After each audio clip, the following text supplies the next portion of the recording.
ওই পরিবার মাঠে মারা গেছে। ওই পরিবার মাঠে মারা গেছে যেই পরিবারের সন্তান সন্ততি বিপদে পড়লে, যেই পরিবারের স্বামী বিপদে পড়লে, যেই পরিবারের কোনো সদস্য বিপদে পড়লে ওই পরিবারে এরকম একজন মহিলা নেই যে আল্লাহর কাছে দোয়া করলে তার দোয়া কবুল হতে পারে। ওই পরিবার মাঠে মারা গেছে, ওই পরিবার ইয়েতিম, অসহায়। যেই পরিবারের কেউ বিপদে পড়লে সেই পরিবারে এমন একজন পাওয়ার হাউস নেই, এমন একজন শক্তিশালী মা নেই, এমন একজন শক্তিমান দৃঢ় প্রতাপশালী ব্যক্তিত্বওয়ালা মা নেই যে দোয়া করলে আল্লাহ সুবহানাহু ওয়া তাআলা তার দোয়া কবুল করতে পারে। সেই পরিবার মাঠে মারা গেছে। সম্মানিত উপস্থিতি, ইসলামী সমাজে একজন মা এবং বোনের মর্যাদা এত বেশি, আজকে আমাদের মা এবং বোনদেরকে বোঝানো হয়েছে বেপর্দা হচ্ছে তাদের স্বাধীনতা, আর পর্দা হচ্ছে অবরোধবাসিনী। বেগম রোকেয়া রংপুরেরই মেয়ে, রংপুর গাইবান্ধার মহিলা, তিনিই লিখেছেন যে পর্দা এবং ঘরের মধ্যে থাকা হচ্ছে অবরোধবাসিনী, আর বেপর্দা হয়ে চলা হচ্ছে স্বাধীনতা। কিন্তু আল্লাহ সুবহানাহু ওয়া তাআলা কোরআন মাজিদে কি বলছেন?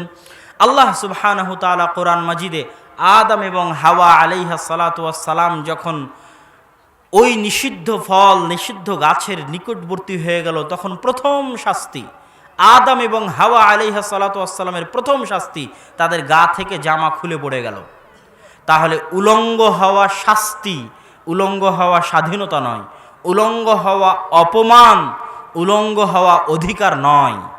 এমনকি আজকের সমাজেও কোনো মানুষের উলঙ্গ হওয়া অপমান। আপনিও যদি 10 জন মিলে একজনকে অপমান করতে চান তো আপনার মাথায় কাজ করতে পারে তাকে উলঙ্গ করতে পারলে সে অপমানিত হবে, এবং তাকে যদি উলঙ্গ করা হয় সেও ভাববে যে আমাকে উলঙ্গ করলো, আমি তো অপমানিত হলাম। কিন্তু কখন এই অপমান, এই শাস্তি আমাদের মা এবং বোনদের জন্য অধিকার হয়ে গেছে, আমাদের মা এবং বোনদের জন্য স্বাধীনতা হয়ে গেছে, আল্লাহ সুবহানাহু তাআলা ভালো জানে। তাদের বুঝের অভাবে, তাদের জ্ঞানের অভাবে এটা যে শাস্তি সেটা তারা বুঝতে পারেনি। এই জন্য আফগানিস্তানের একজন মন্ত্রীকে যখন জিজ্ঞেস করা হলো আপনাদের দেশে আপনারা হিজাব এবং নেকাব কেন বাধ্যতামূলক করেছেন, এটা তো মা এবং বোনদেরকে ঘরের মধ্যে বন্দি করে রাখা, তাদেরকে দুনিয়া থেকে বিচ্ছিন্ন রাখা। তখন আফগানিস্তানের ওই মন্ত্রী পাল্টা জিজ্ঞেস করেছে, তাহলে আপনাদের দেশের মা এবং বোনেরা সম্পূর্ণ উলঙ্গ অবস্থায় ঘুরে না কেন? কেননা ইউরোপ আমেরিকার মা এবং বোনেরা সম্পূর্ণ উলঙ্গ অবস্থায় ঘুরে না, তারা কিছু না কিছু জামা কাপড় গায়ে দিয়েই থাকে এবং ভালো শালীন পোশাক পরেই থাকে। হয়তো আমাদের শালীন পোশাক সালোয়ার কামিজ, তাদের শালীন পোশাক প্যান্ট শার্ট, কিন্তু তার অর্থ এই নয় যে তারা পরিপূর্ণ উলঙ্গ অর্ধলঙ্গ হয়ে থাকে, তারা তাদের মতো শালীন পোশাক পরে থাকে। তাহলে আপনাদের মা এবং বোনেরা কেন সম্পূর্ণ উলঙ্গ অবস্থায় ঘুরে না? আপনারা যতটুকু কাপড় যেই কারণে পরেন, যতটুকুই পরেন যেই কারণে পরেন, ওই একই কারণে আমাদের মা এবং বোনেরা তার চেয়ে বেশি কাপড় গায়ে দেয়। কারণে কি? আপনি যতটুকু কাপড় যেই কারণে পরিধান করছেন, আমার মা এবং বোনেরা ওই একই কারণে। আপনার কাছেও উলঙ্গ হওয়া অপমান, এই জন্য আপনার মা এবং বোনেরা সম্পূর্ণ উলঙ্গ অবস্থায় রাস্তায় ঘুরে না, সম্পূর্ণ ন্যাংটা হয়ে রাস্তায় ঘুরে না। কেন ঘুরে না? এটাকে সেও অপমান মনে করে। তাহলে সামান্য হলেও সে যে কাপড় গায়ে রাখতেছে, এটা যে তার শালীনতার প্রমাণ, এটা যে তার সম্মানের প্রমাণ, এটা যে তার মর্যাদার প্রমাণ, এটা যে তার ইজ্জতের প্রমাণ, এটা যে তার সম্মানের প্রমাণ, ওই একই কারণে তার চেয়ে বেশি কাপড় আমাদের মা এবং বোনেরা তাদের গায়ে রাখে। কেন? এটা তাদের সম্মান, ইজ্জত, মান এবং মর্যাদার প্রমাণ। আর ইসলামে এইভাবেই সম্মানটাকে দেখানো হয়েছে। ওমর রাদিয়াল্লাহু তাআলা আনহুর যুগে একজন দাসী পরিপূর্ণ পর্দা সহ বের হয়েছে। ওমর রাদিয়াল্লাহু তাআলা তাকে মানা করলেন যে দাসীদের জন্য পরিপূর্ণ পর্দা নয়, পরিপূর্ণ পর্দা একমাত্র স্বাধীন নারীদের জন্য। তাহলে দেখেন ইসলামের থিঙ্কিংটা দেখেন, যে নারী যত স্বাধীন এবং যত উঁচু বংশের, যত সম্মানী বংশের, যত সম্ভ্রান্ত বংশের, যত শক্তিশালী পাওয়ারফুল বংশের, ওই নারীর পর্দার ব্যবস্থা তত উন্নত এবং জনগণ থেকে তত দূরে। আর যে নারী যত সস্তা, যত 3 নম্বর শ্রেণীর, যত ফাতরা, তার পর্দার ব্যবস্থা তত কম এবং সে জনগণের কাছে তত সস্তা, তত অ্যাভেইলেবল, তত তাকে কাছে থেকে পাওয়া যায়। কেননা সে তার দাম, সে তার মূল্য জানে না। এর বাস্তব উদাহরণ নেবেন, আজকের সমাজেও আর বাস্তব উদাহরণ আমি দিতে পারবো। আজকের সমাজে বাস্তব উদাহরণ দেখেন, আমরা সৌদি আরবের বাদশাদের যতই গালাগালি করি, যতই দুর্নাম করি, আপনি সৌদি আরবের বাদশাহ সালমান বিন আব্দুল আজিজের স্ত্রীর ছবি কোনোদিন দেখতে পাবেন না। সার্চ দেন গুগলে গিয়ে যে ওয়াইফ অফ সালমান বিন আব্দুল আজিজ, পাবেন না। এবং কোনো দিন কোনো সফরে বোরখা পরা অবস্থাতেও সালমান বিন আব্দুল আজিজের স্ত্রী তার সাথে দাঁড়িয়ে আছে এরকম কোনো ছবি খুঁজে পাবেন না। গোটা ফেসবুক, ইউটিউব, টুইটার, গুগলে পাবেন না। তার ছেলে মোহাম্মদ বিন সালমান, যাকে মানুষ অনেক গালিগালাজ করে, তার স্ত্রীরও কোনো ছবি আপনি খুঁজে পাবেন না। যদি সার্চ দেন সব ফেক এবং ভুয়া। তার স্ত্রীর সাথে তার কোনো ছবি, জনসম্মুখে কোনো দেশ সফর করতে গেছে সাথে স্ত্রী আছে, এরকম কোনো ছবিও পাবেন না। শুধু তাই নয়, ইসলামী সমাজে, মুসলিম সমাজে যে মায়ের সম্মান যত বেশি, যেই পরিবার যত উঁচু, যেই পরিবার যত সম্ভ্রান্ত, যেই পরিবার যত দামি, তাদের মা এবং বোনেরা ততটা আড়ালে, ততটা পর্দায়, ততটা নিরাপদে, ততটা চোখে দেখা যায় না, ততটা ধরা যায় না, ততটা সস্তায় পাওয়া যায় না, ততটা দামি, ততটা মূল্যবান। তার আরও একটা উদাহরণ নেন, আরব আমিরাতের বাদশাহ মোহাম্মদ বিন রাশেদ আল মখতুম অথবা মোহাম্মদ বিন জায়েদ আল নাহিয়ানের মায়ের পাসপোর্ট পর্যন্ত তৈরি করা আছে বিনা ছবিতে। আপনি সার্চ দিয়ে দেখতে পারেন, আজকে আমি বলে গেলাম, আপনি সার্চ দিয়ে দেখতে পারেন তারা তাদের মায়ের পাসপোর্ট তৈরি করেছে রাজকীয় ক্ষমতায়। অন্য দেশগুলোকে বাধ্য করেছে যে আমার মায়ের পাসপোর্ট ইস্যু করলাম বিনা ছবিতে। যখন তোমার ইমিগ্রেশন ক্রস করবে তখন বিনা ছবিতে আমার মায়ের পাসপোর্ট, বিনা ছবিওয়ালা মায়ের পাসপোর্ট দিয়ে তোমার ইমিগ্রেশন ক্রস করতে দিতে হবে। তাহলে এবার বুঝেন, যেই পরিবারের মর্যাদা যত বেশি, যত উপরে, তারা যারা যত স্বাধীন, যত সম্ভ্রান্ত, তাদের মা এবং বোনেরা তত দামি, তত ঢাকা, তত পর্দায়, তত রানী, তত রাজকুমারী। আপনি আজ প্রধানমন্ত্রী শেখ হাসিনার সাথে যখন ইচ্ছা তখনই সাক্ষাৎ করতে পারবেন না, চাইলেই সাক্ষাৎ করতে পারবেন না, চাইলেই ফোন দিতে পারবেন না। কেন? উনি দানমি, ওনার প্রোটোকল আছে, সেই প্রোটোকল মেনটেন করে তার সাথে সাক্ষাৎ করতে হয়, সেই প্রোটোকল মেনটেন করে তাকে ফোন কলে পেতে হয়। কিন্তু আমাদের মা এবং বোনেরা এত সস্তা হয়ে গেছে, এত ফাতরা হয়ে গেছে যে রাস্তাঘাটে যেখানে সেখানে যে কোনো পুরুষ তাকে দেখতেও পারে, তাকে পেতেও পারে, তাকে কল দিলে কথাও বলতে পারে। তাহলে এটা হচ্ছে ইসলামে একজন মা এবং বোনের অবস্থান ইসলামী সমাজে কোথায়, এটা কিন্তু আমরা বুঝতেও পারি না, ভাবিও না। আমরা আমাদের মা এবং বোনদেরকে নিচে নামাতে নামাতে নামাতে নামাতে কোথায় নামিয়েছি জানেন? 2টা টাকার জন্য গার্মেন্টসে পাঠিয়েছি চাকরি করতে। নাউজুবিল্লাহ। এই জন্য আমি নীলফামারীতে বক্তব্য দেওয়ার সময় বলেছিলাম যে যে যুবক বিবাহ করতে চায় এবং আপনাদের যাদের মা এবং বোনেরা বাইরে কাজ করে, এই ধরনের নিম্নমানের সম্মানের কাজের কথা আমি বলছি না, রাস্তাঘাটে গিয়ে কাজ করে, গার্মেন্টসে গিয়ে কাজ করে, এই ধরনের নিম্নমানের কাজ করে যেটার সাথে মেধা এবং যোগ্যতার অতটা সম্পর্ক নেই। কেন মেধা এবং যোগ্যতার সম্পর্ক নেই? আজকে আমার এবং আপনার মা এবং বোন 6,000 টাকার বেতনে গার্মেন্টসের কাজ করে দেয় বলেই গার্মেন্টস শিল্প বাংলাদেশে টিকে আছে। কালকে যদি আফ্রিকার কোনো মহিলারা 5,000 টাকা বেতনে গার্মেন্টসের কাজ করে দেয়, তাহলে এগুলো সব গার্মেন্টস একদিনে, 1 সেকেন্ডে বন্ধ হয়ে যাবে, আর গার্মেন্টস চলে যাবে আফ্রিকায়। এটা কোনো যোগ্যতার জিনিস নয়, এটা হচ্ছে নিজেদের অপমান এবং লজ্জা যে আমরা কম খরচে, কম টাকায় নিজের সব কিছু দিয়ে দিচ্ছি। কিন্তু এটা আমরা জানি না, এটা আমরা বুঝি না, মনে করছি এটাই হয়তো উন্নতি, এটাই হয়তো উন্নয়ন। উন্নয়ন জ্ঞান বিজ্ঞানে, যেটা আমি যুবকদের উদ্দেশ্যে বক্তব্যের শেষের দিকে বলবো। তো কি বলছিলাম? যে যুবক বিবাহ করতে চায় এবং আপনারা যারা বিবাহ করেছেন এবং আপনাদের যাদের মা, বোন, স্ত্রী, পুত্র, কন্যা যে কেউ এই ধরনের কাজের সাথে জড়িত আছে, তাদের উদ্দেশ্যে আমার নাসিহা, আপনি যদি পুরুষ হন, আপনার শরীরে যদি গায়রাত থাকে, গায়রাত কাকে বলে সেটাও বলবো। আপনি যদি পুরুষ হন, আপনার শরীরে যদি গায়রাত থাকে, 8 ঘন্টার জায়গায় 10 ঘন্টা পরিশ্রম করবেন, 10 ঘন্টার জায়গায় 12 ঘন্টা পরিশ্রম করবেন, 12 ঘন্টার জায়গায় 16 ঘন্টা পরিশ্রম করবেন, 16 ঘন্টার জায়গায় 24 ঘন্টায় পরিশ্রম করবেন। কিন্তু ওই পরিমাণ টাকা কামাবেন যেন আপনার স্ত্রী, পুত্র, কন্যাকে এই ধরনের নিম্নমানের কাজ করতে না হয় 2টা টাকার জন্য। এটা অপমান, এটা আমাদের মা এবং বোনদের অপমান, এটা আমাদের সমাজের অপমান। সম্মানিত উপস্থিতি, গায়রাত কাকে বলে? রাসূলুল্লাহ সাল্লাল্লাহু আলাইহি ওয়াসাল্লাম বলেছেন, লা ইয়াদখুলুল জান্নাতা আদ-দায়ুস, দায়ুস জান্নাতে যাবে না। দায়ুসকে, দায়ুস শব্দের শাব্দিক অর্থ হচ্ছে শুকুর বা শুকুরের চর্বি। দায়ুস শব্দ আরবিতে শুকুর অথবা শুকুরের চর্বির জন্য ব্যবহার করা হয়। দিয়াসাহ মানে শুকুরের চর্বি, যার মধ্যে প্রচুর পরিমাণে শুকুরের চর্বি থাকে তাকে বলে দায়ুস। তাহলে হাদিসের অনুবাদ দাঁড়ালো লা ইয়াদখুলুল জান্নাতা দায়ুস, শুকুর বা শুকুরের চর্বি জান্নাতে যাবে না। কিন্তু শুকুরের জন্য কি জান্নাত জাহান্নাম আছে? কুকুর শ্রীগালের জন্য কি জান্নাত জাহান্নাম আছে? তাহলে আল্লাহ রাসূল যে বলছেন শুকুর জান্নাতে যাবে না, তাহলে এর অর্থ কি? এর অর্থ হচ্ছে ওই পুরুষ জান্নাতে যাবে না যেই পুরুষের রক্ত আর আদম সন্তানের রক্ত হয়ে নাই, যেই পুরুষের চর্বি আর আদম সন্তানের চর্বি হয়ে নাই, যেই পুরুষের রক্ত মাংস পচে গলে শুকুরের রক্ত এবং শুকুরের চর্বিতে পরিণত হয়ে গেছে, ওই পুরুষ জান্নাতে যাবে না। তাহলে এটা আবার কোন পুরুষ? যার রক্ত আর মানুষের রক্ত নাই, শুকুরের রক্ত হয়ে গেছে। কেন আল্লাহ রাসূল তো বলছে শুকুর জান্নাতে যাবে না, তো শুকুরের তো জান্নাত জাহান্নামে না।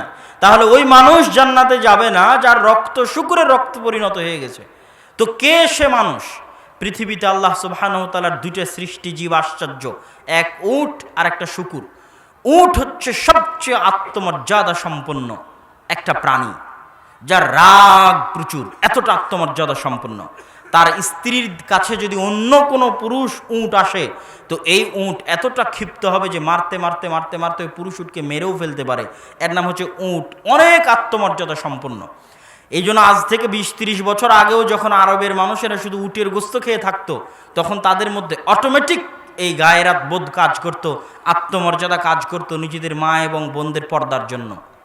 কেননা তারা উটের গোস্ত খায়। আর শুকুরকে যদি আপনাদের দেখার সুযোগ হয়, তাহলে দেখবেন পৃথিবীর সবচেয়ে নিকৃষ্ট প্রাণী হচ্ছে শুকুর।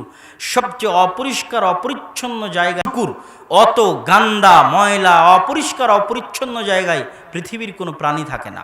শুধু তাই নয়, অপর শুকুরের নিতম্ব থেকে পিছন থেকে গু পেশাব পায়খানা চেটে খেতেও আর এক শুকুরের দ্বিধাবোধ হয় না। এমনকি ওই শুকুরের স্ত্রী যে, তার সাথে যদি অন্য পুরুষ শুকুরও এসে খারাপ কাজ করে, তবু এই শুকুরের কোনো দ্বিধাবোধ হয় না। শুকুর এই ধরনের নিম্নমানের অপরিষ্কার অপরিচ্ছন্নওয়ালা ঘৃণিত নিম্ন শ্রেণীর একটা প্রাণী। এই জন্য পৃথিবীতে যারাই শুকুরের গোস্ত খাবে তাদের চরিত্র ওই রকম হয়ে যাবে। ইউরোপ আমেরিকার মানুষ যারা শুকুরের গোস্ত খায় প্রচুর পরিমাণে, তাদের চরিত্র ওই রকমই হয়ে গেছে। তো যারাই শুকুরের গোস্ত খাবে তাদের চরিত্র ওই রকম হয়ে যাবে। কিন্তু আমাদের সমাজে এমনও মানুষ আছে যারা শুকুরের গোস্ত খায় না ঠিকই, কিন্তু তাদের চরিত্র চাল চলন এই শুকুরের মতো হয়ে গেছে। কিভাবে? তারা বিবাহ করেছে মোহর দিয়ে, তারা টাকা পয়সা ইনকাম করে, নিজেকে পুরুষ বলে দাবি করে, অথচ পুরুষ বলে দাবি করার পরেও তাদের স্ত্রীরা বেপর্দায় রাস্তাঘাটে ঘুরছে, তাদের মেয়েরা বেপর্দায় রাস্তাঘাটে ঘুরছে। তো তবুও তাদের ইজ্জতে এবং তাদের রক্তে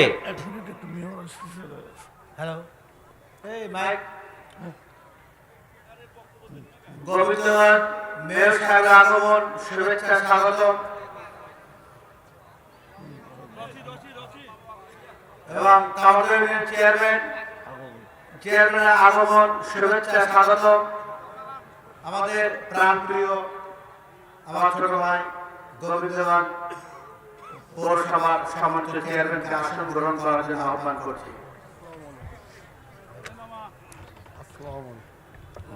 ভালো আছেন ইনশাআল্লাহ।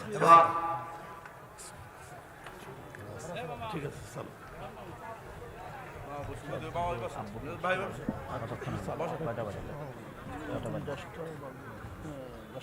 বাজতে যাচ্ছে। আরেকটু আলোচনা শুনতেছি। সম্মানিত উপস্থিতি, আমি আপনাদের সামনে আলোচনা করছিলাম যে রাসূল সাল্লাল্লাহু আলাইহি ওয়াসাল্লাম বলেছেন, আদ-দায়ুস যারা তথা শুকুরের রক্ত এবং চর্বি জান্নাতে যাবে না। তো শুকুরের রক্ত এবং চর্বির তো জান্নাত জাহান্নাম নেই। তাহলে ওই মানুষ জান্নাতে যাবে না যেই মানুষের রক্ত আর মানুষের রক্ত নাই, শুকুরের রক্ত হয়ে গেছে। তো সেটা কোন মানুষ? শুকুর যেমন অপরিষ্কার অপরিচ্ছন্ন নোংরা ময়লা জায়গায় থাকে, এবং শুকুরের যেমন এতটুকু লজ্জা কাজ করে না যে আরেকজনের নিতম্ব থেকে পেশাব পায়খানা চেটে খাবে, এবং শুকুরের যেমন এতটুকু লজ্জা কাজ করে না যে তার স্ত্রীর সাথে আর 10 জন শুকুর কি করলো এইটা নিয়ে যেমন তার দ্বিধাবোধ কাজ করে না, যেমনটা বিপরীতভাবে উটের ক্ষেত্রে কাজ করে। উট অনেক গায়রাতওয়ালা আত্মমর্যাদা সম্পূর্ণ প্রাণী। তো পৃথিবীতে বহু মানুষ আছে যারা বিবাহ করার পরেও, মোহরানা দিয়ে বিবাহ করার পরেও তাদের স্ত্রী পরপুরুষের সাথে হাসি মুখে কথা বললে তাদের রক্তে সরিষা সম পরিমাণ কাজ করে না। তাদের মেয়েরা বেহায়া বেপর্দা হয়ে রাস্তাঘাটে চলাফেরা করলে তাদের রক্তে সরিষা সম পরিমাণ কাজ করে না। তার অর্থ হচ্ছে তাদের রক্ত আর মানুষের রক্ত নেই, তাদের রক্ত পচে গলে দুর্গন্ধযুক্ত শুকুরের রক্তে পরিণত হয়ে গেছে।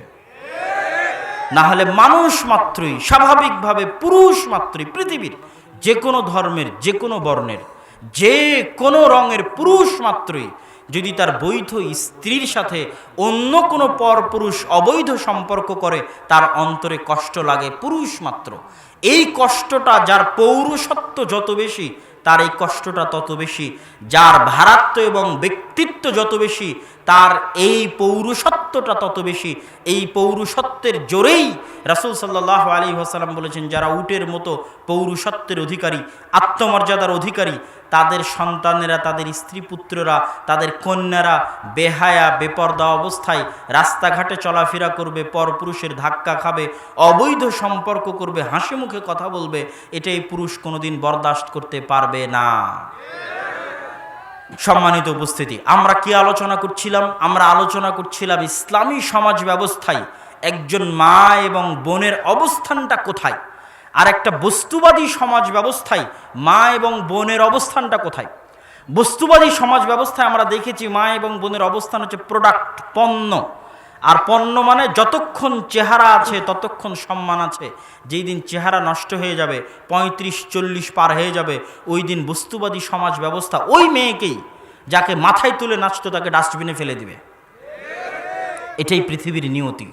যেহেতু ওই বস্তুবাদী সমাজে সব কিছু নির্ধারিত হয়েছে টাকা দিয়ে, আর ইসলামী সমাজে টাকা দিয়ে নির্ধারিত হয়নি, সম্মান, মর্যাদা, ভালোবাসা দিয়ে নির্ধারিত হয়েছে। যার বিস্তারিত বিবরণ মা এবং বোনদের ইসলামী সমাজে কি অবস্থান হতে পারে, তাদের পর্দার কি অবস্থান হতে পারে, তাদের দায়িত্ব বোধের জায়গায় কি হতে পারে, তাদের ক্যারিয়ার বলতে কোন ক্যারিয়ারটা আসল ক্যারিয়ার, তাদের কাজ বলতে কোন কাজটা আসল, তাদের দায়িত্ব বলতে কোন দায়িত্বটা আসল, এই বিষয়ে ইসলামী সমাজে মা এবং বোনদের অবস্থান আমি আমার জায়গা থেকে আশা করি পরিষ্কার করেছি। এবার আমরা চলি পরের পর্বে। আমাদের ইসলামী সমাজে যুবকদের অবস্থান কোথায়, তরুণ এবং যুবকদের কি দায়িত্ব, তরুণ এবং যুবকদের কি কাজ। আজকের অত্র বৈঠকে উপস্থিত অত্র এলাকা সহ আশেপাশের এলাকা থেকে আগত শত শত হাজারো তরুণ এবং যুবকদের উদ্দেশ্য করে বলতে চাই যে আমরা মুসলিমরা রাজনৈতিকভাবে স্বাধীন হলেও অর্থনৈতিকভাবে এবং জ্ঞান বিজ্ঞানে পরাধীন। অর্থনৈতিকভাবে কেন পরাধীন তাও বলবো, জ্ঞান বিজ্ঞানে কেন পরাধীন সেটা দিয়ে শুরু করি।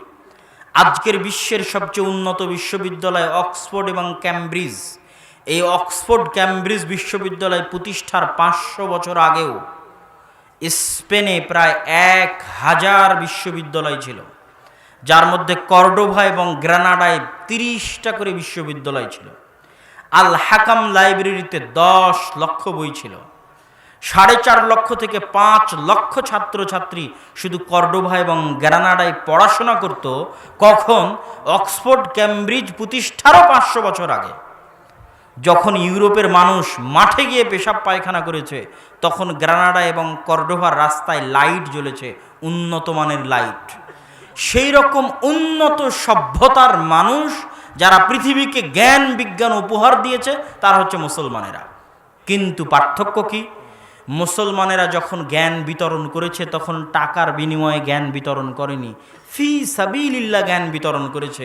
তুমি চায়না থেকে এসেছো না আমেরিকা থেকে এসেছো, তুমি কালো রঙের না সাদা রঙের, তুমি হিন্দু না বৌদ্ধ, এইটা মুসলমানেরা দেখেনি।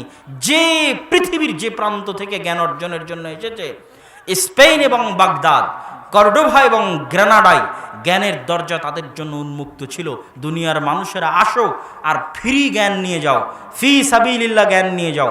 মুসলমানদের দেওয়া ফ্রি জ্ঞান, মুসলমানদের দেওয়া ফি সাবিলিল্লাহর জ্ঞান আজকে যাদের কাছে আছে তারা জ্ঞানকে কুক্ষিগত করেছে। জ্ঞানের চারিদিকে এমন শক্তিশালী দেওয়াল দিয়েছে, আমার এবং আপনার কাছে যে জ্ঞান আছে তার চেয়ে 50 বছর আগের জ্ঞান আছে উন্নত বিশ্বের কাছে। বাংলাদেশের চাইতে 50 বছর এগিয়ে জ্ঞান বিজ্ঞান এবং প্রযুক্তি তাদের কাছে আছে। আপনি বলেন যে গোটা বাংলাদেশ বিক্রি করে দিব, তোমার কাছে যে জ্ঞান বিজ্ঞান প্রযুক্তি আছে আমার বিজ্ঞানীদের একটি শিখাবে না। এইরকমও নজির আছে পৃথিবীতে, আপনি গুগলে সার্চ দিয়ে দেখতে পারেন। মুসলিম দেশ উন্নত বিশ্বের কাছে বিমান কিনেছে, ফাইটার বিমান। তো ওই বিমান নষ্ট হয়ে গেলে কেমনে ঠিক করতে হবে এই প্রযুক্তিটা পর্যন্ত দেওয়া হয়নি। বলা হয়েছে বিমান নষ্ট হয়ে গেলে আবার আমাদের কাছে পাঠাবে, আবার নতুন করে চার্জ দিবে, বিল দিবে, আমরা আবার বিমান ঠিক করে তোমার কাছে পাঠাবো। এটা হচ্ছে জ্ঞানকে কুক্ষিগত করা, জ্ঞানের শাসন, বিজ্ঞানের শাসন। তাদের কাছে 50, 60, 100 বছর এগিয়ে জ্ঞান আছে আর আপনাদের কাছে নেই, এবং আপনারা চাইলেও দেওয়া হবে না। কিন্তু এর দোষ তাদের নয়, এর দোষ আমাদের এবং আপনাদের। উদাহরণ নেবেন, যারা জ্ঞান বিজ্ঞানে উন্নত তাদের দেশে আমি পড়ি, এখন ইউরোপে পড়াশোনা করি। তো যখন ফুটবল বিশ্বকাপ খেলা হয়, এই বিশ্বকাপের বেশিরভাগ প্লেয়ার টিম হচ্ছে ইউরোপের দেশ, এবং মূলত ফুটবল খেলাটা তারাই বেশি ভালোবাসে। তাদের মতো একটা দেশের উন্নত কোনো বিশ্ববিদ্যালয়ের কোনো একটা ছবি যদি কেউ দিতে পারে যে অক্সফোর্ড বিশ্ববিদ্যালয়ের 10 জন ছাত্র এক জায়গায় একত্রিত হয়ে খেলার স্কোর চেক করছিল এবং আনন্দ করছিল, আবার খেলায় জিতার জন্য পিকনিক করছিল, এরকম একটা ছবি, একটা নিউজ গোটা অক্সফোর্ড, গোটা ক্যামব্রিজ, গোটা হার্ভার্ড, ইউরোপ এবং আমেরিকার কোনো বিশ্ববিদ্যালয়ের যে অমুক খেলায় জিতার জন্য অমুক অনার্সের অমুক ব্যাচের ছাত্ররা একত্রিত হয়ে একটা পিকনিক আয়োজন করেছে, একত্রিত হয়ে অমুক ছাত্ররা খেলাটা দেখছিল এবং আনন্দ উপভোগ করছিল, এরকম একটা নিউজ আপনি দেখাতে পারবেন না। কিন্তু একই টাইমে, সেম টাইমে যেই বিশ্ববিদ্যালয়ের লিস্টে নামই নাই, 1500 এবং 1000 বিশ্ববিদ্যালয়, পৃথিবীর শ্রেষ্ঠ 1000 এবং 1500 বিশ্ববিদ্যালয়ের লিস্টের মধ্যে যে বিশ্ববিদ্যালয়ের নামই নাই, অথচ সেটাই নাকি বাংলাদেশের সবচেয়ে উন্নত বিশ্ববিদ্যালয়। অবশ্যই বাংলাদেশের সবচেয়ে উন্নত বিশ্ববিদ্যালয়, কিন্তু পৃথিবীর শীর্ষস্থানীয় 1000-1500 বিশ্ববিদ্যালয়ের মধ্যে এই বিশ্ববিদ্যালয়ের নাম নাই। ওই বিশ্ববিদ্যালয়ে সারা বাংলাদেশ থেকে যারা A+, গোল্ডেন A+ পেয়েছে তারা রাত দিন পড়াশোনা করে বিশ্ববিদ্যালয়ে চান্স নিয়েছে। ওই বিশ্ববিদ্যালয়ে চান্স পাওয়া দেশের মেধাবী সন্তান যারা আজ থেকে 4-5 বছর পর BCS পাশ করে সারা বাংলাদেশের সকল স্তরে, সচিবালয় থেকে শুরু করে পুলিশ, আর্মি থেকে শুরু করে র্যাব থেকে শুরু করে সকল জায়গায় দায়িত্ব পালন করবে, ওই সমস্ত দেশের উন্নত শীর্ষ মেধার অধিকারী সন্তানেরা হাজার হাজার ছাত্র বিশাল টিভি স্ক্রিনের সামনে দাঁড়িয়ে ঘন্টার পর ঘন্টা বসে খেলা দেখবে। আর আপনি বলবেন যে আপনি গোলাম হবেন না, তো কে গোলাম হবে? আপনি যদি গোলাম না হন তো কে গোলাম হবে? আপনি আমাকে উত্তর দেন, কে গোলাম হবে? এবং আমার এবং যুবকদের, আজকে যে যুবকরা উপস্থিত হয়েছে তাদের উদ্দেশ্যে বলতেছে আমার ছোট্ট অবজারভেশন, যে বাংলাদেশের যুবকদের যদি আমি সামারি টানি, যে তাদের গোটা লাইফের সামারি কি, বর্তমান যুবকদের, বর্তমান জেনারেশনের তাদের সামারি হচ্ছে জন্ম হবে, জন্ম নিবি, মানে তোদের জন্ম হবে, জন্ম নিবি, জন্ম নেওয়ার পরে কি হবে?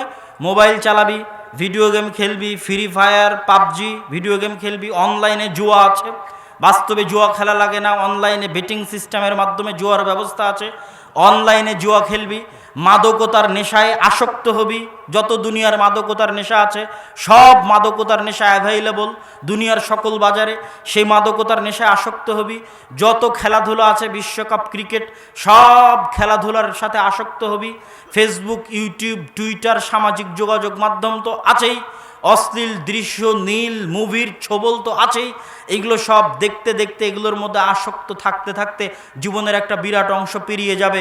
তারপরে কি হবে? তারপরে পেশাব পায়খানা ছাড়া আর দ্বিতীয় কোনো কাজ নেই। সর্বশেষে কি?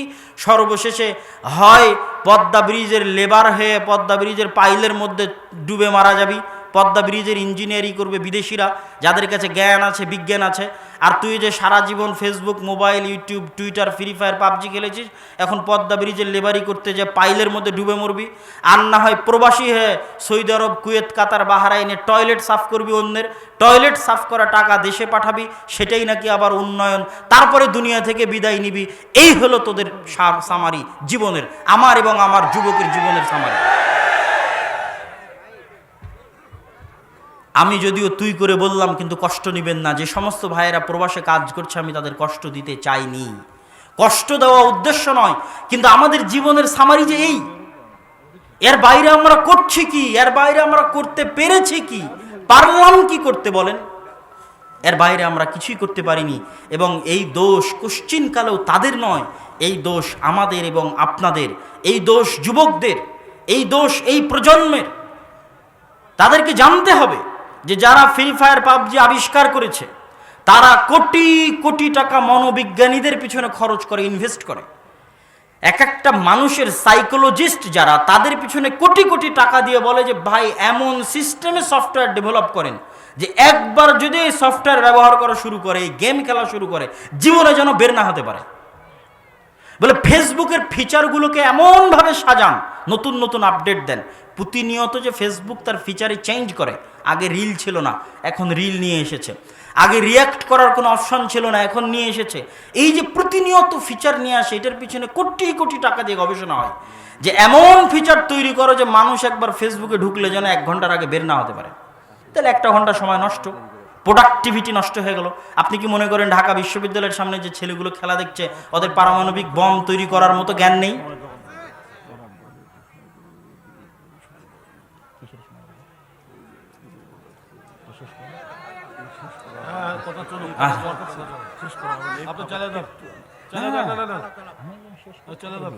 দানের জন্য সময় দিই, দানের ব্যবস্থা করবো।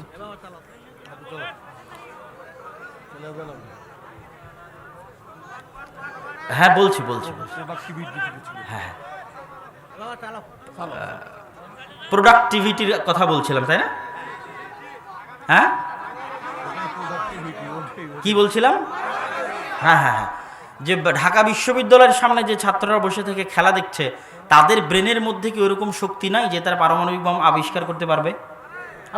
তাদের ব্রেনের মধ্যে কি ওরকম শক্তি নাই যে তারা মঙ্গল গ্রহে, চন্দ্র গ্রহে যেতে পারবে? আছে। এবং এখানে যত যুবক বসে আছে, তাদের ব্রেনের মধ্যে কি ওই শক্তি নাই? আছে। প্রত্যেকটা সবাই আদমের সন্তান। যারা আবিষ্কার করছে, যারা উন্নত হচ্ছে, ওরাও আদমের সন্তান। আর আমরা যারা অনুন্নত অবস্থায় আছি, আমরাও আদমের সন্তান। কিন্তু আমাদের মূল্যটা কোথায় পৃথিবীতে? আপনি আজকে যদি আমার এবং আপনার মূল্য দেখতে চান, গলায় বাংলাদেশের পাসপোর্ট ঝুলাবেন, পাসপোর্ট ঝুলিয়ে সীমানার বাইরে বের হবেন, তাহলে আপনি বুঝবেন আমার এবং আপনার মূল্য কোথায়। ওই যে দেশের খেলা দেখে লাফাচ্ছিলেন, ওই দেশের ভিসার জন্য যদি আবেদন করেন, রিজেক্ট হয়ে যাবে ভিসা। যদি ভিসা অ্যাকসেপ্ট হয়, তো ইমিগ্রেশনে 1-এর পর 1 যাবে। আগে যে দেশের নাগরিক আছে দেখবেন কোনো প্রশ্ন নাই, পার হচ্ছে। এবার যখন আপনি আসবেন, আপনি তো সারা জীবন ওই দেশের খেলা দেখে লাফিয়েছেন, এবার যখন আপনি বাংলাদেশ, এবার আপনার যে জিজ্ঞাসাবাদ শুরু হবে, ওই জিজ্ঞাসাবাদের কোনো অন্ত নাই। হয়তো আপনাকে ন্যাংটা করেও চেক করতে পারে। তাহলে দিস ইজ ইউর ভ্যালু, এটা হচ্ছে আপনার দাম, আপনার দেশের দাম। আপনি যখন ওই বাংলাদেশি পাসপোর্ট ঝুলিয়ে দেশের বাইরে বের হবেন, বুঝবেন আপনার দেশের দাম কি। মদিনা ইসলামী বিশ্ববিদ্যালয়ে যখন আমরা বসে পড়াশোনা করেছি, তখন অন্য দেশের নাগরিকরা না এসে, যখন বাংলাদেশের নাগরিক এসে টয়লেট পরিষ্কার করে, আমার ঘরের ডাস্টবিন পরিষ্কার করে, তখন অবশ্যই আমার অন্য ফ্রেন্ডদের সামনে বোঝা যায় যে আমার দেশের দাম কি, অবশ্যই বোঝা যায়। এবং সেটা আমাদের মধ্যে অবশ্যই সামান্যতম হলো অন্যদের দৃষ্টিতে হীনম্মন্যতা তৈরি করে। তাহলে সম্মানিত উপস্থিতি, আমি যদিও আলোচনার যে গতিটা ছিল ওটা হারিয়ে ফেলেছি, তো আমি আপনাদেরকে যেটা বুঝাতে চাচ্ছিলাম, সেই বুঝানোর কথাই চলে আসি। যে এই যে ফেসবুক, ইউটিউব, টুইটার, এটার মধ্যে কোটি কোটি টাকা খরচ করে আমার এবং আপনার মনকে কিভাবে অ্যাট্রাকটিভ করা যায়, তার জন্য গবেষণা করা হয়। আর আমি আমাদের মা এবং বোনদের সামাজিক যে অবস্থানের কথা বলেছিলাম, সেটার সাথে আরও একটা জিনিস যুক্ত করে দিই। যে আজকে আপনি দেখছেন এখানে বহু মা এবং বোন পর্দা করে এসেছে, সবাই বোরখা পরে এসেছে। আপনি দেখছেন আপনার মেয়ে বোরখা পরে স্কুলে যাচ্ছে, আপনি দেখছেন আপনার স্ত্রী বোরখা পরে স্কুলে যাচ্ছে। কিন্তু আল্লাহর কসম, এখনকার পৃথিবীতে এমন ফিতনা তৈরি হয়েছে যে ওই বোরখা পরা আপনার মেয়ে, ওই পর্দানসীন আপনার মেয়ে, পর্দানসীন আপনার স্ত্রী, তার অশ্লীল ভিডিও দিয়ে টিকটক ভর্তি করে ফেলেছে। কেন মোবাইল তার হাতে আছে আপনি জানেন না, কোথায় কোন অ্যাকাউন্টে সে টিকটক খুলে রেখেছে আপনি জীবনেও ধরতে পারবেন না, কিন্তু সে বাহ্যিকভাবে বোরখা পরে আছে।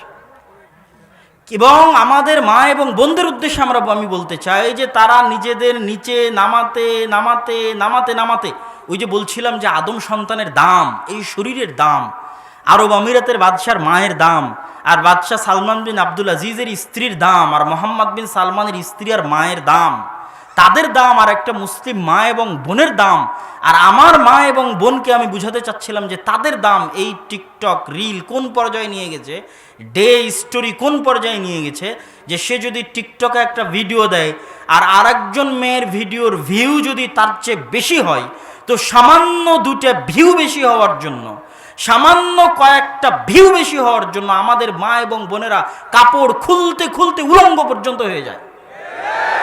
বলে ইয়াজ বিল্লাহ, কোথায় তারা সমাজকে নিয়ে গেছে, কোথায় নিজের দামকে নিয়ে গেছে, নিজের মূল্যকে নিয়ে গেছে।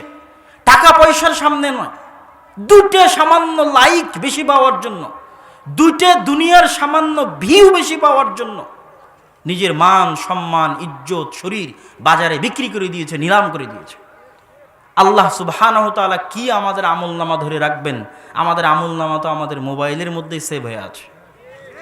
আল্লাহ সুবহানাহু ওয়া তাআলা কি ধরবেন?